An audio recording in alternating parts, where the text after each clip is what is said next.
Hi friends, ഞാൻ ആര്യ. നിങ്ങൾക്ക് gardening ഇഷ്ടമാണെങ്കിൽ ആര്യാസ് ഫാമിലി തോട്ട്സ് എന്ന എൻ്റെ ഈ ചാനൽ സബ്സ്ക്രൈബ് ചെയ്യാം. വീട് ചെറുതോ വലുതോ ഏതുമായിക്കോട്ടെ, വീടിന് ചുറ്റും പൂക്കൾ വിരിഞ്ഞു നിൽക്കുന്നത് മനോഹരമായൊരു കാഴ്ച തന്നെയാണ്. എന്നാൽ അതിമനോഹരമായ പൂക്കൾ നിറഞ്ഞ പൂന്തോട്ടം ഉണ്ടാക്കിയെടുക്കാൻ നല്ല പരിപാലനവും ആവശ്യമാണ്. അറിഞ്ഞോ അറിയാതെയൊക്കെ സംഭവിക്കുന്ന ചില തെറ്റുകൾ ചെടിയുടെ ആരോഗ്യമൊക്കെ ഇല്ലാതാക്കുന്നതാണ്. പൂന്തോട്ടം ഉണ്ടാക്കുമ്പോഴും പരിപാലിക്കുമ്പോഴുമൊക്കെ നിർബന്ധമായും ചില കാര്യങ്ങൾ ശ്രദ്ധിക്കണം. ചെടികൾ വളർത്തുന്നവർ നിർബന്ധമായും അറിഞ്ഞിരിക്കേണ്ട 8 പ്രധാനപ്പെട്ട കാര്യങ്ങളാണ് ഇന്നത്തെ വീഡിയോയിൽ പറയുന്നത്. ജീവജാലങ്ങളെപ്പോലെ തന്നെ സസ്യങ്ങൾക്കും വായു ആവശ്യമാണ്. അവ മണ്ണിൻ്റെ വായു അറകളിലൂടെയാണ് ശ്വസിക്കുന്നതെന്ന് മാത്രം. എന്നാൽ ഈ വായു അറകളിൽ എല്ലായ്പ്പോഴും വെള്ളം നിറഞ്ഞു നിന്നാൽ എന്തായിരിക്കും സംഭവിക്കുന്നത്? ഇങ്ങനെയൊക്കെ വെള്ളം നിറഞ്ഞു നിന്നിട്ട് ഈ വായു അറകൾ നിറഞ്ഞു നിന്ന് ഇവയ്ക്ക് ശ്വസിക്കാൻ പറ്റാതെ ചെടി നശിച്ചു പോവുകയായിരിക്കും ചെയ്യുന്നത്. അതിനാൽ ചെടികൾ നനയ്ക്കുന്ന സമയത്ത് ആവശ്യത്തിന് മാത്രം വെള്ളം ഉപയോഗിക്കാനായിട്ട് ശ്രദ്ധിക്കുക. ചെടികൾ നന്നായിട്ട് വളരാനും മനോഹരമായ പൂക്കൾ നൽകാനുമൊക്കെ അനുയോജ്യമായിട്ടുള്ളൊരു കാലാവസ്ഥ അത്യാവശ്യമാണെന്ന് നമുക്കറിയാമല്ലോ. അതിനാൽ വീട്ടുമുറ്റത്ത് പൂന്തോട്ടത്തിലേക്ക് ചെടികളൊക്കെ നമ്മൾ വാങ്ങുമ്പോഴോ തിരഞ്ഞെടുക്കുമ്പോഴോ ഒക്കെ നമ്മുടെ കാലാവസ്ഥയ്ക്ക് യോജിച്ചതാണോ എന്ന് ഉറപ്പുവരുത്തുന്നത് നല്ലതാണ്.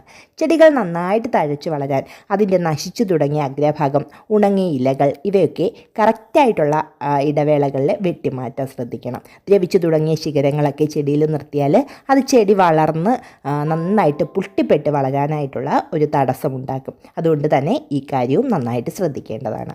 അതുപോലെ തന്നെ ചെടികൾ നന്നായിട്ട് വളരാൻ സൂര്യപ്രകാശം അത്യാവശ്യമാണ്. ഓരോ ചെടിക്കും ആവശ്യമായ സൂര്യപ്രകാശത്തിൻ്റെ അളവ് തിരിച്ചറിഞ്ഞിട്ട് അവയ്ക്ക് കറക്റ്റായിട്ടുള്ളൊരു സ്ഥാനം നിശ്ചയിക്കണം. ചിലതിന് ഭയങ്കരമായിട്ടുള്ള സൂര്യപ്രകാശം ഏൽക്കുന്നത് കരിഞ്ഞു പോകാനുള്ള കാരണമാകും. എന്നാൽ മറ്റ് ചിലതിനാവട്ടെ നല്ല രീതിയിൽ ഡയറക്റ്റായിട്ട് സൂര്യപ്രകാശം കിട്ടിയാൽ മാത്രമായിരിക്കും നന്നായിട്ട് വളരുക.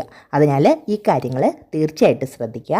ചെടികൾ നടുമ്പോൾ ഓരോന്നും തമ്മിൽ നിശ്ചിത അകലം നിർബന്ധമായും ശ്രദ്ധിക്കുക.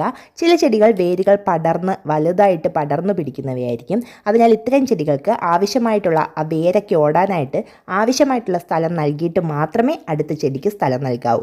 അല്ലെന്നുണ്ടെങ്കിൽ നമ്മൾ ഈ കാണുന്ന മുരടിപ്പ് അങ്ങനെയൊക്കെയുള്ള പ്രശ്നങ്ങളൊക്കെ ഈ ചെടികളുടെ വേരുകൾ ഓടാനുള്ള സ്ഥലമില്ലാഞ്ഞതുകൊണ്ടും ഉണ്ടാവാവുന്നതാണ്. ചെടികൾക്കിടയിൽ നിശ്ചിത അകലമുണ്ടെങ്കിൽ മാത്രമേ ആ ചെടിയെ ബാധിക്കുന്ന രോഗങ്ങൾ സമീപത്തുള്ള മറ്റ് ചെടികളിലേക്ക് പകരാതെ നമുക്ക് ശ്രദ്ധിച്ച് നിർത്താനും പറ്റുള്ളൂ. ഞാൻ നേരത്തെ പറഞ്ഞതുപോലെ ചില ചെടികൾ ആഴത്തിൽ വേരിറങ്ങുന്നവയായിരിക്കും. അവ നടുമ്പോൾ മണ്ണ് നന്നായിട്ട് ഇളക്കിയിട്ട് കട്ടിയിലൊരു മണ്ണ് കൊണ്ടുള്ള ബെഡ് ഒരുക്കി അതിന് മുകളിൽ വേണം തൈ നടാനായിട്ട്. എങ്കിൽ മാത്രമേ വേരുകൾ ഇറങ്ങാനും ചെടികൾക്ക് നന്നായിട്ട് വളരാനും ഒക്കെ കഴിയുള്ളൂ. ഇല്ലെങ്കിൽ മണ്ണ് ഉറച്ചു പോവുകയും വേരുകൾക്ക് നല്ല രീതിയിൽ മണ്ണിലേക്ക് ഇറങ്ങാൻ കഴിയാതെ ആ ചെടി അങ്ങനെ തന്നെ നിന്ന് മുരടിച്ച് നിൽക്കാനുള്ളൊരവസ്ഥ വരികയും ചെയ്യും. ചെടികളുടെ മുകളിലൂടെ നനയ്ക്കുന്ന രീതിയാണ് പലരും ചെയ്യുന്നത്. എന്നാൽ ഇത് ഗുണം ചെയ്യില്ല. എല്ലായ്പ്പോഴും ചെടിയുടെ വേരുകളിലാണ് ആവശ്യത്തിന് വെള്ളം നൽകേണ്ടത്. ഇലകൾക്ക് മുകളിലൂടെ വെള്ളം ഒഴിക്കുന്ന ഒരു രീതി വേനൽക്കാലത്ത് നന്നായിട്ട് കഠിനമായിട്ടുള്ള സൂര്യപ്രകാശമൊക്കെ കിട്ടുന്ന ആ ഒരു സമയത്ത് മാത്രമേ ആവശ്യമുള്ളൂ. അല്ലാത്തപ്പോൾ ചുവട്ടിൽ മാത്രം വെള്ളം ഒഴിച്ചു കൊടുക്കുക. ചെടികളിൽ പല തരത്തിലുള്ള രോഗലക്ഷണങ്ങൾ കണ്ടു തുടങ്ങുമ്പോൾ തന്നെ കീടനാശിനി ഉപയോഗിക്കുന്നത് ഗുണം ചെയ്യും. അതുപോലെ കീടനാശിനി ഉപയോഗിക്കുന്നതിന് മുൻപ് എന്നും തന്നെ നമ്മുടെ എല്ലാ ചെടികളും ഒന്ന് ശ്രദ്ധിക്കുമ്പോൾ അതിലുണ്ടായിരിക്കുന്ന കീടങ്ങളോ അല്ലെങ്കിൽ ചെറിയ ചെറിയ പുഴുക്കളോ ഒക്കെ ഉണ്ടെങ്കിൽ അപ്പോൾ തന്നെ അതിനെ എടുത്ത് കളയാമെന്നുണ്ടെങ്കിൽ വലിയ രീതിയിൽ ഇതൊന്നും നമ്മുടെ ചെടിയെ ബാധിക്കില്ല.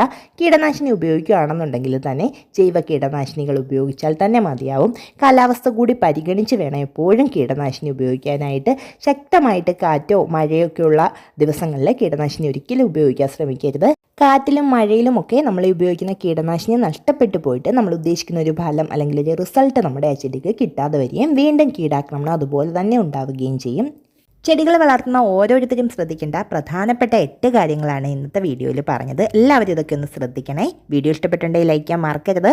വീണ്ടും ഒരു വീഡിയോ കാണുന്നത് വരെ ബായ്.